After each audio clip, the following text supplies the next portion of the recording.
because the sand fleas were all over the place. Right? And Alex, if you're covered on the outside with skin so soft, where are you not covered? On the inside. On the inside. So where, during graduation, are all the sand fleas? They're crawling inside of you? In my nasal cavity. Welcome to GVSV. Welcome back to GVSV. Today we have why we joined and the differences between military basic training. So, Alex, why'd you join the Navy? Honestly? Yeah. No, lie to me. Well, of course. Hugs and puppies. Hugs and puppies. Of course. No. Right after high school, you joined the Marines, and I probably had a good year and a half, 2 years where I was just drifting.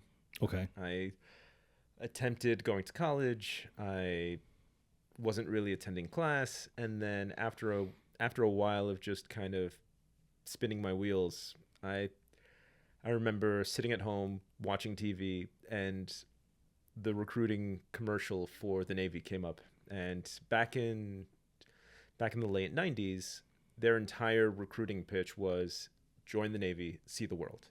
And we would always see this just generic stock footage, like sailor in his dress whites. He's out in the middle of Europe somewhere, and then off in the distance you see the aircraft carrier just hanging out in the harbor. And I sat there and I was like, you know what?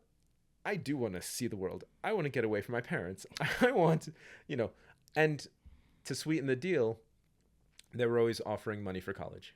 They were like, hey, if you join the military, we'll also give you money for college. And I was like, well, my parents can't really afford to pay for the degree that I'm not getting right now. So let me look into this. And I thought to myself, I was like, okay, I need to do something with my life. And this seemed like the best option. So, Carl. Why did I join? Well, I was going to say that. What? I remember since my beloved Marine Corps. Your beloved Marine Corps. I remember right. since we were little kids, you were always talking about wanting to be a pilot. You were always talking about joining the military. Yes. And I just, that was it. Like from day one. From the get-go. For as long as I remember, I wanted to join the military. Yeah. Just the warrior caste was for me. So I thought about, it's all I wanted to do. Yeah. Wanted to be a pilot, but my math sucks. All right. But I didn't realize that track wasn't going to be my track until about high school. But I remember in first grade, I was in Fairview, New Jersey. And I don't know where this Marine was going, probably to see his mother. All right. But I'm a little kid in first grade, and we're lined up to leave class. And a Marine comes through in dress blues. And that was it. Not another branch had a fucking shot. So you were like 5-6 years old. 5-6 years old. and from there, that's all I wanted. Yeah. All right. And it didn't matter the job. I was just getting there. Okay. I would have loved to have been a fighter pilot. Yeah. Loved. Again. And what's really weird about the math thing is that I would do algebra. Not horribly. I would go into chemistry class and do the formulas in my head. The algebra teacher was furious. I was like, this is straight numbers. It doesn't make sense to me. You put in a formula and something I can understand. Not a problem. Yeah. Not a problem. So I actually joined the summer between junior and senior year. I joined in the delayed enlistment program. Okay. The whole thing, maps the whole night. Okay, so you walked right into the recruiter's office. I turned 17, all right, and then I walked from Richfield Park to Hackensack to Banta Place. And only because I told my mother I would, I went to the other recruiters just to hear them say that what their name and rank was, and that's about all this time and space I gave them. And then I walked into the Marine Corps recruiter's office and I'm like, how do we do this? I want to go. And it was just, from there, that was it. And it took some convincing my parents to, because at 17, they have to sign. Yes. But at the end of the day, my parents realized, like, he's going regardless. Yeah. He turns 18, and then they have no say. So I told him, like, look, you could either sign me up now, take a year off of my inactive reserve, all right? Or I join when I'm 18, the day I turn, and I leave as soon as they could put me on a daggone ship, all right? And then I have to spend that year in inactive reserve. If I spend a year in inactive reserve, who knows, at that point you could do your whole life in there. Of course. So, yeah, 17, I joined. My entire senior year, I was enlisted. 2 months after we graduated, I was on a bus. So did they wait till you turned 18 before you were able to go to boot camp? Oh, I could have shipped out the day I graduated. Okay. I had to graduate high school first. No, I understand that, but like, you waited 2 months until That was my choice. Okay. So you got to have the summer for yourself. I had that last summer. Yeah. But basically when school started, I went to Paris Island. Okay. For me, it was December of 99. Okay.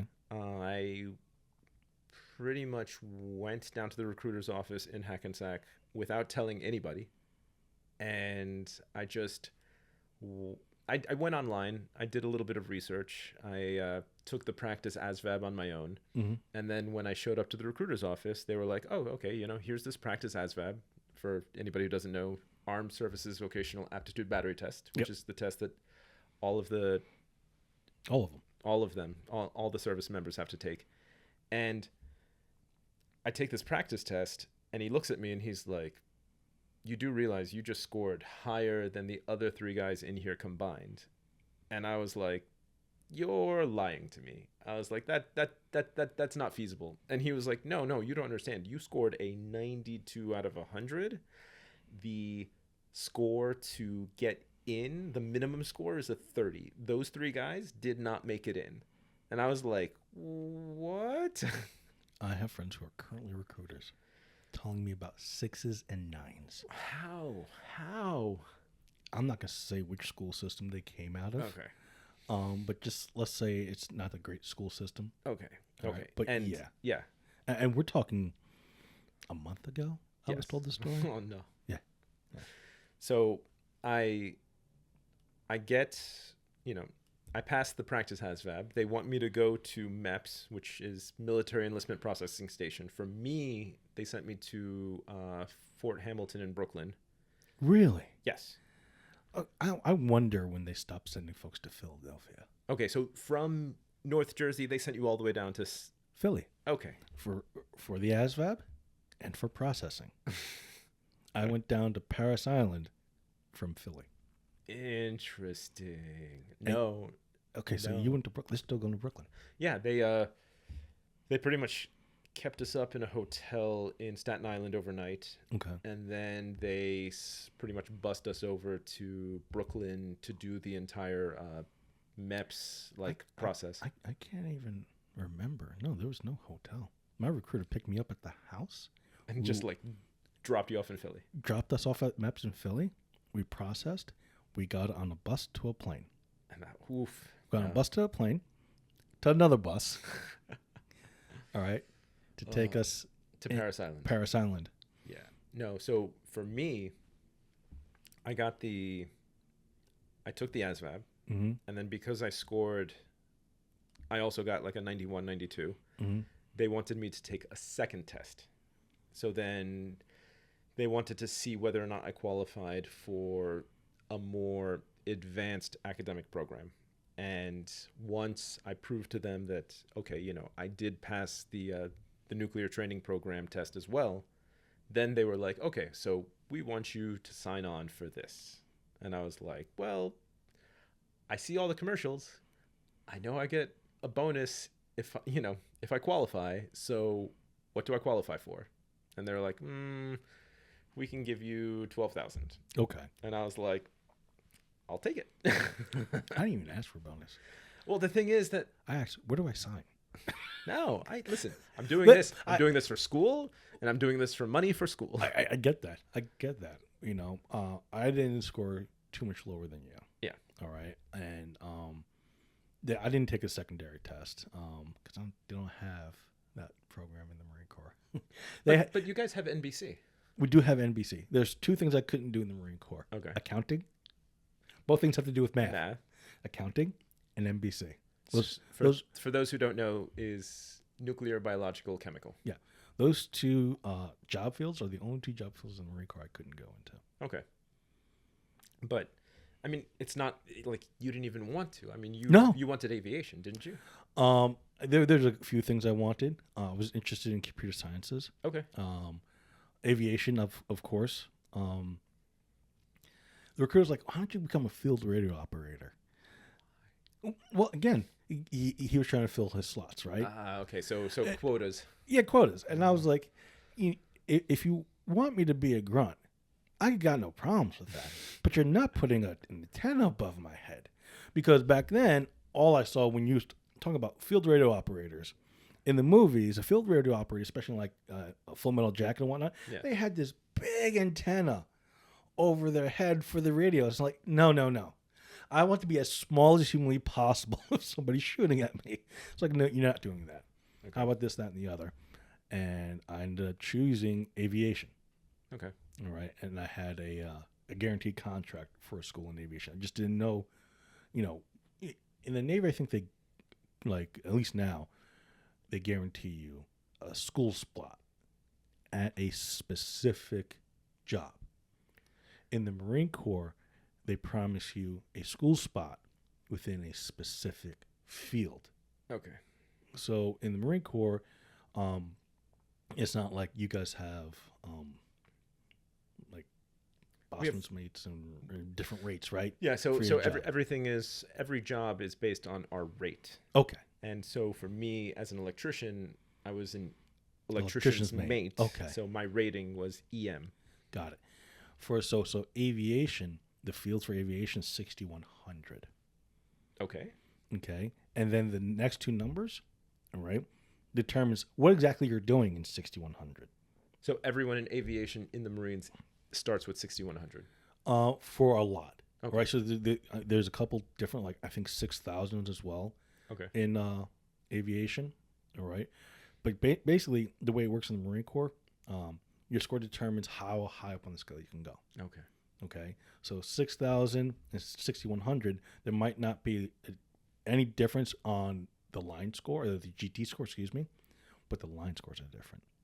Okay. Right. So like a fixed wing guy might not have the GT scores for rotary wing. A little more involved. Especially if you're a non-electrician type technician. Yeah. Yeah, I can see that. I scored really high on understanding mechanical theory. Yeah. All right, so I got not stuck. I fucking loved it. In the rotor wing. Yeah. All right, as a 6113. Okay. And then, and that was decided in MEPS. I did not know that until I was graduating boot camp. Oh, okay. So what was your journey from MEPS to boot camp? It was literally just go to Philly, go to Philly, do the actual in-processing, because you did a lot of pre-processing when I joined in the delayed enlistment program. Yes. But there was a lot of final processing, the final signing of your contract and all that stuff. You sit there with the lawyers and whatnot, and you sign, get to ask any questions you want, which drives me nuts when people say, "Oh, I didn't know about stop loss." This is something we'll get into later. All right. Well, like, you read the contract, right? It says it in black and white. Yeah. But you sign the contract. You go. You say your oath. They put everybody together on a bus to an airport to another bus. Do you remember the DADT disclaimer or having to sign one? I don't remember having to sign one. Okay, because I remember having to sign one, and I was only in 2 years after you. So for anybody who doesn't remember, DADT was don't ask, don't tell, which was the policy, which was pretty much active through our entire time in the military. When did that come into play? That came into play during Clinton's first term in office, so early to mid 90s, and we'll definitely have an entire episode dedicated to that, but the gist of it was that anybody who was found out to be gay was processed out of the military. And even though that was technically already a rule on the books through the UCMJ, which is the United Code of Military Justice, it was Article 125. It was rarely enforced. It was something that was so left over from who knows when that nobody even cared. But when it got brought up politically, then all of a sudden it turned into a witch hunt. And then it became something that was being leveraged against active LGBT service members in the 90s. And then they were people were getting processed out under it because they were being found out. And then I remember when I joined in April of 2000. Well, no, I was processed months before that. So when I went through MEPS in December of 99, pretty much after the whole contracts and signing and everything, they pretty much put us into this like little room, and there was this plaque on the wall that they made us read out loud about how, like, I don't even know if it was the actual DADT policy, but it was something along the lines of like, I have never, will never engage in this type of behavior with, people of the same sex. And then there was a form that we had to sign. I don't remember that. Okay. I'm not saying it didn't happen. Yeah. And But I'm just saying, like, for me, because it personally affected me, and I was sitting there thinking to myself, like, I'm actively lying right now. Like, that was something that, like, I just took to heart, and it was something that weighed on me for the rest of boot camp. Do you think it was more of a Navy thing? No, it was all branches. No, I understand DADT was all branches. No, but I'm saying at Fort Hamilton, like, when we were going through MEPS, I was mixed in with, like, Air Force, Marines, Army. Like, it wasn't just like, okay, all the Navy guys, you're going into like this and one. Look, it could be just, it could have been, you recalled it because it personally affected you. Yeah. In such a real way. Yeah. And I don't recall it because it didn't mean anything to you. Well, not that it didn't mean anything to me. It's I am at the very first steps of realizing a childhood dream. Yes. My head is awash in. I could tell you how it smelled at MEPS. All right. I can still remember how it smells at Paris Island. All right. I was elated to be there. Of course. I was absolutely elated. I was like, did I read the contracts? Absolutely. Contracts are, really important things. Yeah. But everything was like, let's go. I cannot get those yellow footprints soon enough. Yeah. So you were just gun-ho. Yeah. Yeah. 100%. Yeah. 100%. And I think they saw that. Yeah. That this kid is just ready to go right now. Yeah. And me, on the other hand, I'm sitting there joining because I felt like I had no other direction in life. Yeah. And at the same time, also critically aware of the fact that not only can I lose everything if people find out who I am or what I am, but at the same time, I'm also, in the back of my head, I'm also thinking about all of the news stories that were actively taking place around that time. Yeah. Like, I joined, obviously, December of 99, and maybe not even 5 months earlier, there was the incident that took place in the Army base, Fort Campbell, Kentucky. And I don't know if I just had this conversation with one of the guys in the veterans group where he was stationed there at the time when it took place. And it just like completely flipped everything on its head, because now all of a sudden you had this not even gay service member. He was just an Army private first class who was having a relationship with a trans female, and as soon as it got found out, he ended up in the crosshairs of every leadership person within the base, and public ridicule. And then his roommate and one other guy get drunk on 4th of July and then bash his skull in on base. And these are the kind of news stories that I'm sitting there listening to and reading and being made fully aware of as I'm going into the military. Fun times. Yes. But the thing was that in spite of all that, I wanted to be there. Yeah. I wanted to join. Like for me, I wasn't looking at this as like, oh, hey, this is a job that I am trying to do. Yeah. But getting to boot camp, what's the first thing that you remember? So the stories are true. All right. As the bus nears Paris Island, Yeah. okay, they tell you to put your head between your legs. Okay, it's nighttime. You really can't see outside too much. Yeah. But they don't want you to have an idea of how to escape. If you did try. Okay. So they don't want you to see the front gate.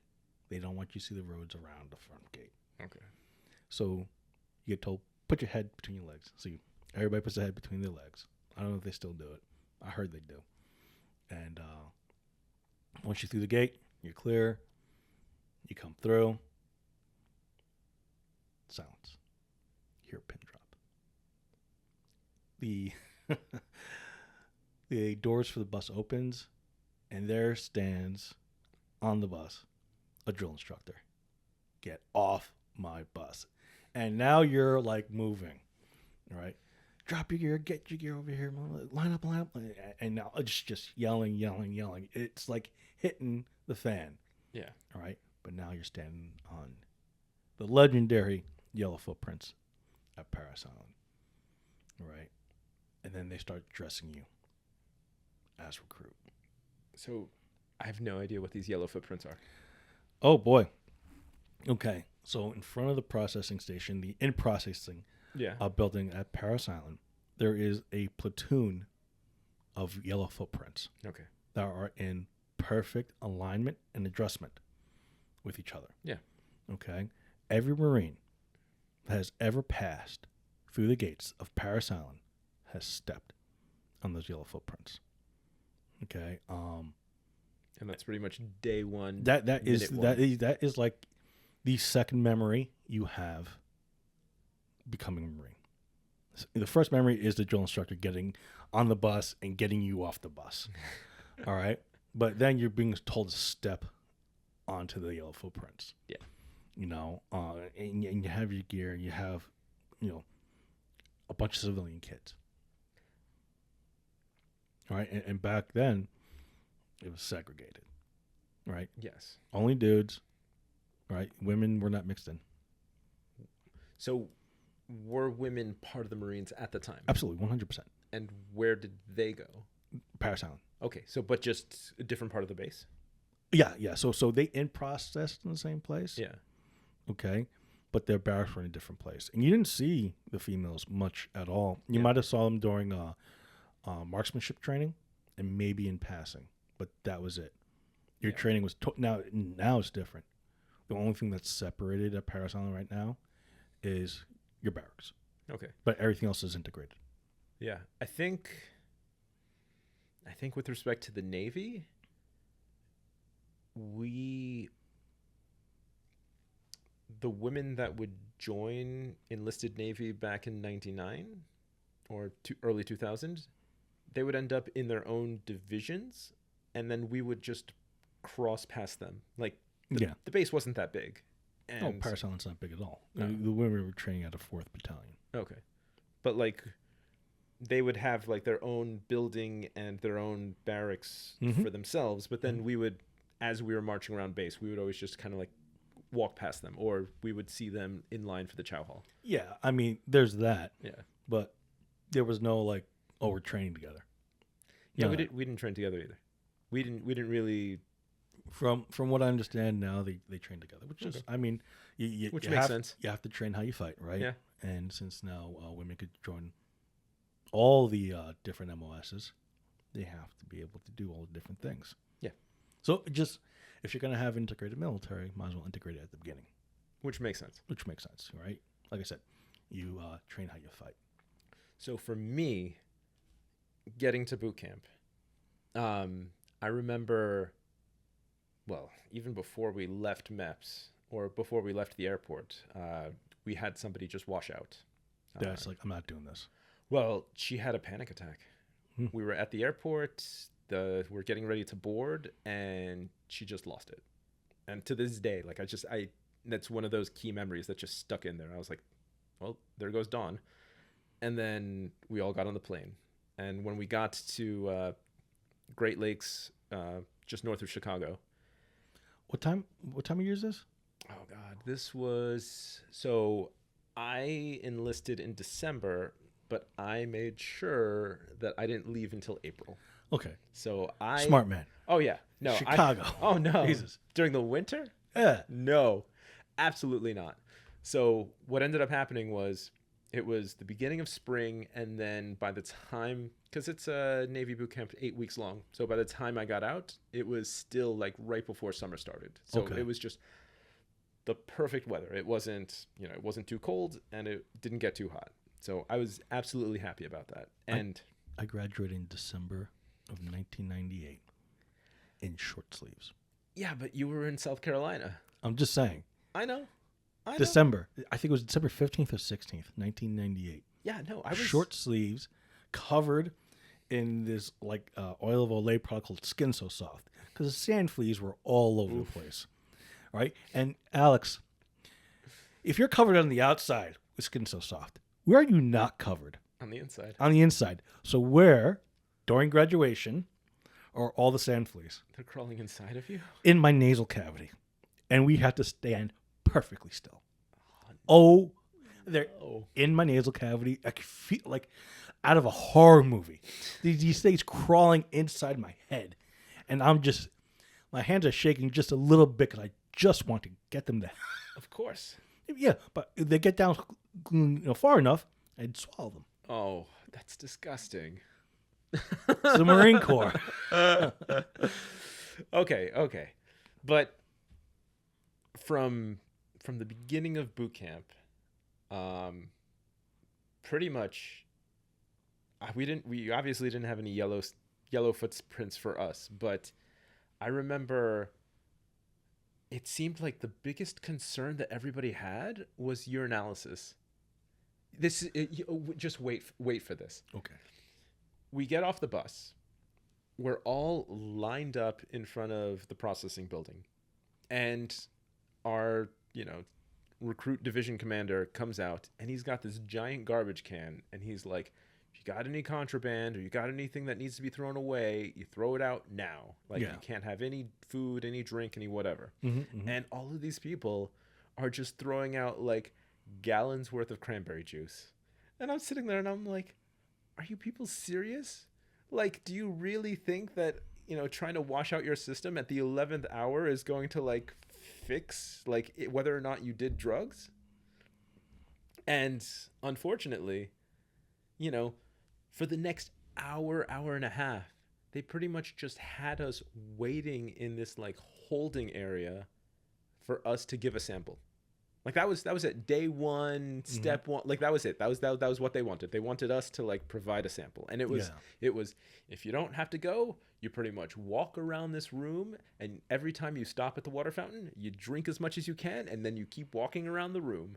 And as soon as every single one of us gave a sample, then we were able to go into the next room. Okay. And the next room was all of us stood in front of these tables. They were probably about maybe waist high, and each spot had a cardboard box in front of it and like a black Sharpie. Yeah. They had us pretty much strip down everything that we brought with us, all of our clothes, anything that we had with us, pretty much goes into the cardboard box. We close it up, and then we write our home address on it. And the thing was that, like, I don't think I didn't know about this, so my parents definitely didn't know about this. And then, like, a week after I leave home, all of a sudden this box of me just shows up on their doorstep. That can be easy. No. We had a personal effect. I don't know that our stuff got shipped back. We were allowed we were allowed to keep one outfit of clothing, which was kept in this sealed white plastic bag that we had to keep like at the bottom of our like duffel bag. No. I believe that once we changed into, Yeah, the first thing they gave us was PT gear. Yeah, once we changed into PT gear, we were told Physical training. Yeah, he's going to take care of all the acronyms for you guys. Try. The ones that I know. Okay, because I just speak in acronyms. Listen, and I don't think about it. We don't use acronyms here at GVSV. No, not at all. But yeah, we get into PT gear, and the recruiter, at least for the Marine Corps, is like, just don't bring anything with you. Yeah, just this one clothes you're wearing, maybe some like toiletries or some stuff like that. Maybe. No, like it was everything that was not first issue. So like our sneakers, our socks, our like the only thing that we were allowed to keep was pretty much a top and a bottom. Yeah. That was it. Yeah. And then everything that went into this bag that we got back at the end of recruit training. Yes. But it was like no, for us first, it was haircuts. After all that, like in processing, like the urinalysis, all that stuff, once you crossed all of that stuff, all the admin stuff, before uniform issue, you had to lose your hair. Yes. Now, did they shave you all bald? Oh yeah. Buzzed it all the way down? Oh yeah, no. Awesome. They had us go through this barbershop where every single barber pretty much was connected to like a vacuum system in the ceiling that just like took everyone's hair away. But yeah, I think that was probably the one time in my life where I've had my head shaved bald, because even after boot camp, the few times where my friends would be like, oh, we're all going to shave together. And I was like, I'll get a high and tight. I'll get it like, I'll let them like use a 1 on my head. I'm not letting you shave my head. So we come out of the little hutch that has the barbers. Mm-hmm. Come out of there with shaved head. It's the first time I had my head shaved. Yeah. And they all look at me like, oh, you're lucky. Your head doesn't look bad shaved. Oh, yeah. I was like, I can deal with this. Yeah. That wasn't bad. Some people were just outside of themselves. They were besides themselves because their hair was part of their identity. Of course. And one of the reasons we shave the head, other than hygiene, because if you have anything crawling around, we want to get rid of it right now. But also uniformity. Well, it's uniformity, right? Is to start to peel back the layers of your civilian identity. Sure. All right. And I think that is a necessary process. Yeah. Right. No, even if it's, let's wave away the uniformity part. Let's wave away the hygiene part. The stripping away of who you were before is super important, because you have to unlearn all these things in order to become the person you're meant to be. Right. Yeah. And for you, that was a sailor. For me, that was a Marine. Yeah. And that pretty much, that's 8 weeks right there. And I don't know how many stories you remember from boot camp, but between training and classroom and marching and, the one time that somebody passed out because he had a heart attack, and the one guy that kept coming on to me like 3 times, and me having to go into the gas chamber for 5 times longer than everyone else, only because I ended up missing the day that I was supposed to be there. And then I have plenty of stories left in the can, but okay. we can shelve that for a later date. But today I want to know, what was the pinnacle moment? The moment that's always going to stand out in your mind with endearment. What was that moment where everything came together for you? Battle stations. Okay, what is that? Battle stations would be our version of the Crucible. Okay. So right before graduation, everything that we have learned up until the very end, like this is our final test. Okay. So, and I'm sure it's changed since I was in, mm-hmm. but I remember they pretty much keep us awake all day. They let us go to bed for like an hour or 2, mm-hmm. and then they rack us out at midnight. And then we spend the entire evening with a full sea bag on our back, pretty much not even marching double time, but it was like we were practically running around the base, going from one location to another, and where we were revisiting evolutions that we had done earlier, but this time we have to do it under pressure. Okay. So when we had to do the swim qualification, we had to go to an Olympic-sized pool, we had to climb up to a platform, we had to jump in, swim to the other side. This time, in the middle of the night during battle stations, we're pretty much having to climb up to the platform, and we're having to like jump into this pool, and we're having to swim over to a life raft. Like, it's everything that we had done throughout boot camp, but now we have to do all of the major keystone evolutions all at once, all night long. And then the very next morning, as soon as I think there were at least like 10 or 12 battle stations. As soon as we're done, we're pretty much lined up shoulder to shoulder in this really weird, like, void space. Like, it was just this, like, just this basement of a room. And then all of a sudden, these giant, like, screens around us, like, on these walls and on these monitors, just, like, turned on. And it was the most, like, patriotic music and the most patriotic imagery. And it was, like, all I could remember was me standing there crying and feeling proud that I had finished.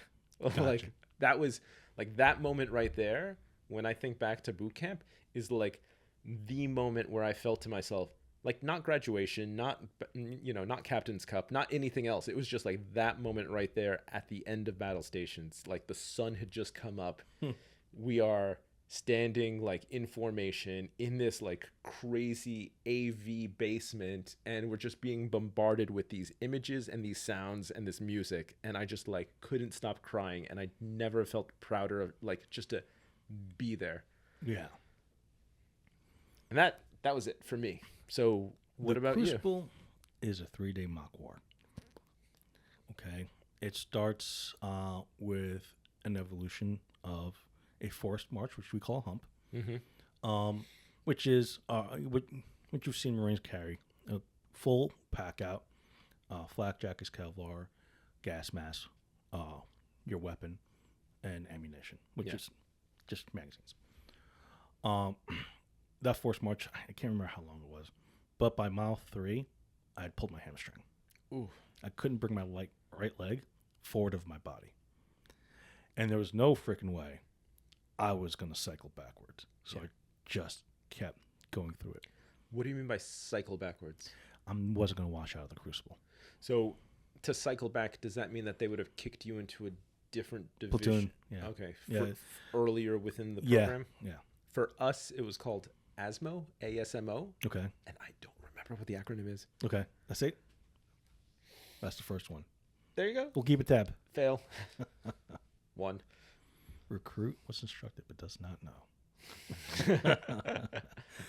So I day 2, morning of day 2. So in our platoons we have a guide. Okay. Right, he's kind of like in charge of the platoon. Yeah. Then you have squad leaders, fire team leaders. Everything's broken down into leadership positions. Yeah. Guide goes, Ronaldo, you're hurt.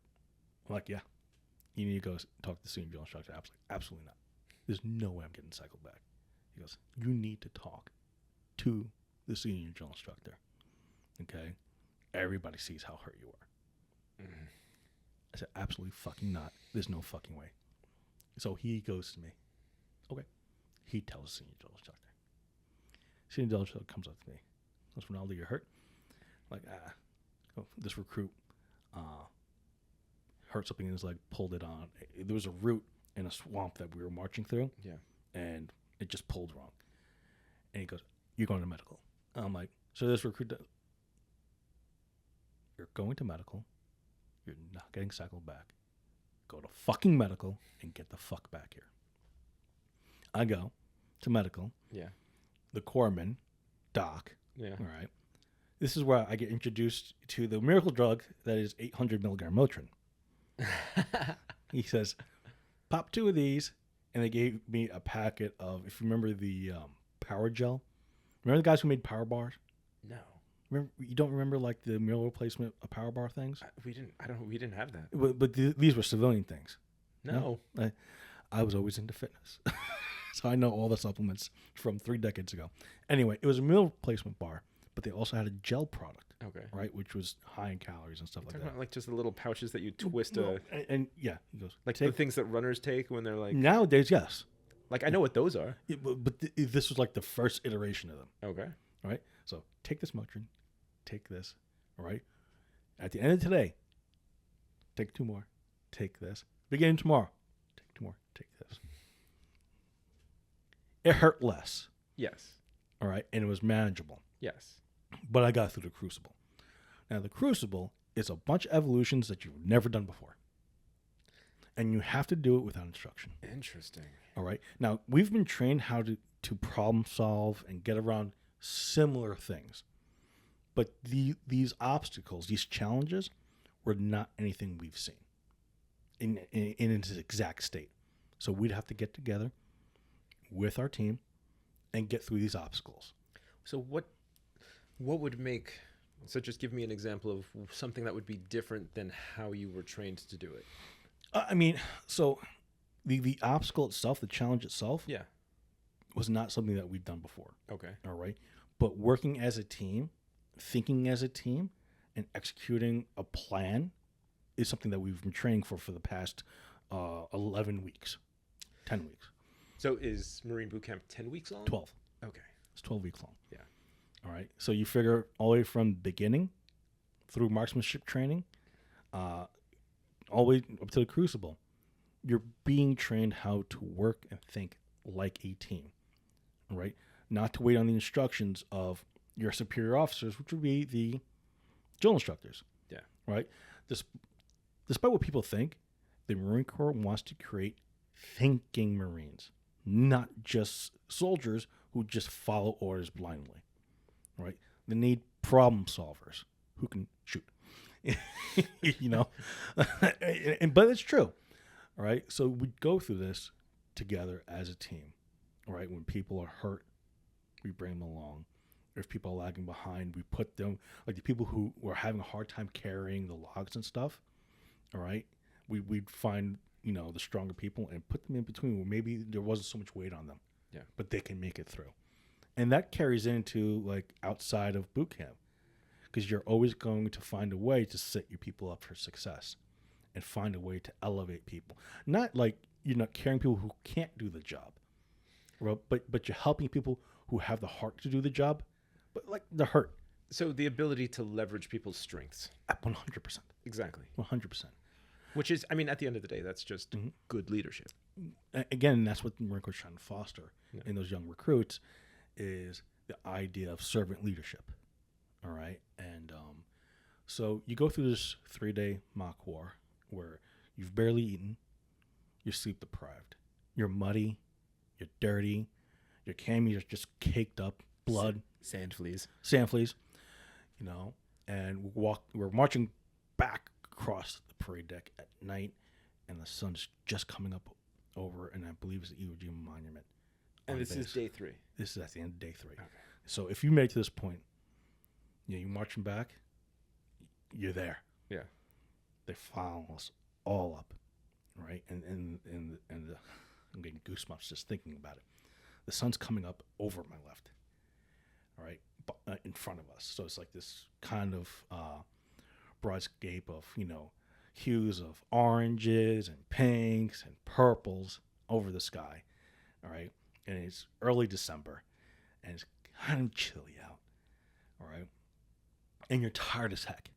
You've never been more tired. You've never been more hungry, all right? But you've never been more energized, because you know the whole thing you're fighting for, the whole reason you've been there and grinding through, was to get that EGA, that Eagle Globe and Anchor, placed in your hand. No longer be a recruit, but be a Marine with a rank. Yeah. All right? And I didn't cry much in my entire life, and I still don't, but even now I'm getting emotional thinking about it. And when I was presented with an EGA and was freaking shook my hand, I mean, tears. I wasn't bawling, but I was just tears. And they're playing the Marine Corps hymn in the background. It was just, It was everything. It was everything. And I don't know a Marine alive that doesn't get chills describing that moment. It was the pinnacle of my short Marine Corps experience at the time. And there weren't many things I've done in the Marine Corps that came close to that feeling. Yeah. And I think that's why that experience is why Marines are so fanatical about being Marines. It's part of the culture, and why the Marine Corps hymn is so important to us, because it's attached to such a real, raw moment in our very young lives. A pivotal moment. From there, you go out as a U.S. Marine onto your different duty stations, your different job schools. Now you're entering the world. You've done this incredible thing that most people don't even want to think about doing. Yeah.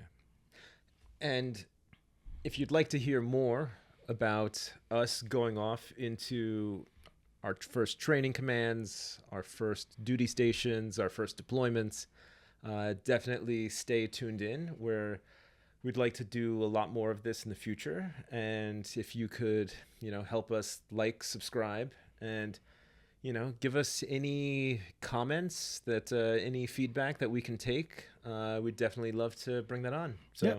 Coming up, we have, these type of stories more. We'll get into some of the more lifestyle stuff, and so maybe not always just what we did in the military, but what you're going to get is the veteran's perspective of these various things.